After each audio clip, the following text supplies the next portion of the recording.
Hello மக்களே, welcome to விருந்தும் மருந்தும் சமையல். இன்றைக்கி நம்ம பார்க்க போகிறது சூப்பரான எக் பிரியாணி தான். அதுக்கு முன்னாடி நம்ம சேனலை சப்ஸ்கிரைப் பண்ணாதவங்க சப்ஸ்கிரைப் பண்ணிக்கோங்க. முட்டை இந்த மாதிரி உடையாமல் வரணும்னா கொஞ்சமாக உப்பு போட்டு வேக வச்சிங்கன்னா உங்களுக்கு எந்த கிராக்குமே இல்லாமல் முட்டை நல்லா முழுசாக அழகாக வெந்துடும்.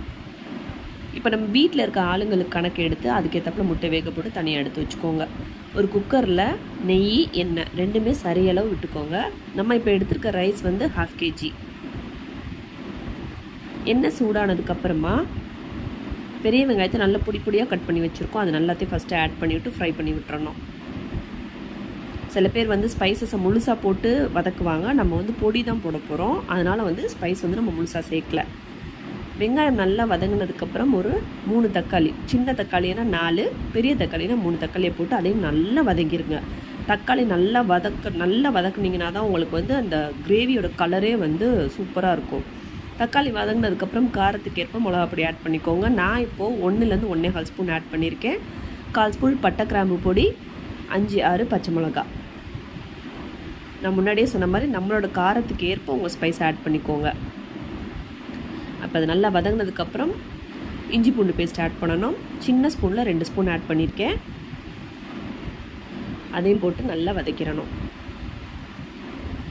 நம்ம இப்போ செஞ்ச முட்டை பிரியாணி வந்து சீரக சம்பா ரைஸில் தான் செஞ்சது. மசாலா எல்லாமே நம்ம மட்டன் பிரியாணி, சிக்கன் பிரியாணிக்கு என்ன ஆட் பண்ணுவோமோ அதை தான் போட போகிறோம். ஒரு கை நிறைய மல்லித்தலையும் புதினாத்தலையும் நல்லா வாஷ் பண்ணி எடுத்து அதையும் இதில் ஆட் பண்ணி விட்டுருங்க. அடி பிடிக்காமல் இருக்கிறதுக்கு நல்லா கிண்டி விட்டுறணும். ஒரு சின்ன கப்பில் தயிர், அதிலே 1/2 எலுமிச்சம்பழத்தையும் பிழிஞ்சு விட்டாச்சு தயிரில். அதனால் அதையும் இதில் ஆட் பண்ணியாச்சு. அந்த தயிரோட கப்பை தண்ணி அலசிட்டு அதையும் ஊற்றிடுங்க தேவைப்பட்டா, அடி பிடிக்காமல் இருக்கிறதுக்காக. இப்போ மசாலா நல்ல லேசாக எண்ணெய் பிரிஞ்சிருச்சு. இப்போ நம்ம முட்டை வேக வச்சோம் இல்லையா, அதை 4 பக்கமும் கீறி உடஞ்சிராமல் லேசாக கீறி விட்டு இப்போ இந்த மசாலா போட்டு நல்லா ஒரு பரட்டி எடுத்துக்கணும். முட்டை உடஞ்சிடக்கூடாது, லேசாக பரட்டி விட்டுருங்க. இந்த மசாலாவுக்கு ஏற்ற மாதிரி உப்பையும் ஆட் பண்ணிக்கோங்க. இப்போ 2 வாட்டி பரட்டிட்டு அந்த எக்ஸ் எல்லாத்தையும் தனியாக எடுத்து வெளியே வச்சிடணும்.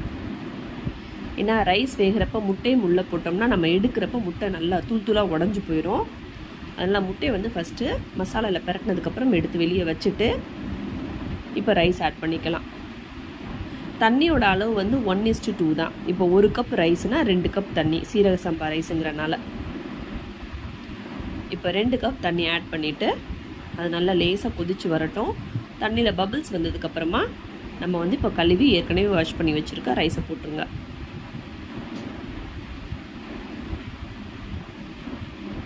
நம்ம பக்குவம் எப்படின்னா ஒரு விசில் இதை மூடிட்டு ஒரு விசில் விட்டுட்டு ஒரு 5லேருந்து 5 நிமிஷம் சிம்மரில் விட்டுட்டு எடுத்துட்டிங்கன்னா நல்ல உதிரியான அருமையான simple and hectic biryani ready ஆயிரும். ஏற்கனவே இப்போ பாதிப்பதான் வெந்துருச்சு இல்லையா, இப்போ குக்கரில் மூடிடுங்க. ஒரு 10 நிமிஷம் சிம்மரில் வச்சுருங்க.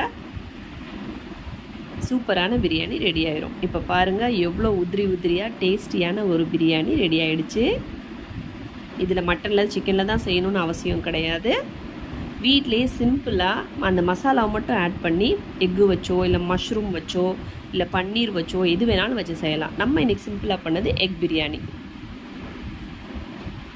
இதுக்கு சைடிஷ் வந்து பிரிஞ்சல் சட்னி அண்ட் தயிர் சட்னி, ஆனியன் ரைத்தா வச்சு சாப்பிட்டு பாருங்கள். சும்மா அட்டகாசமாக சூப்பராக இருக்கும். கண்டிப்பாக நீங்களும் ட்ரை பண்ணி பாருங்கள். பை.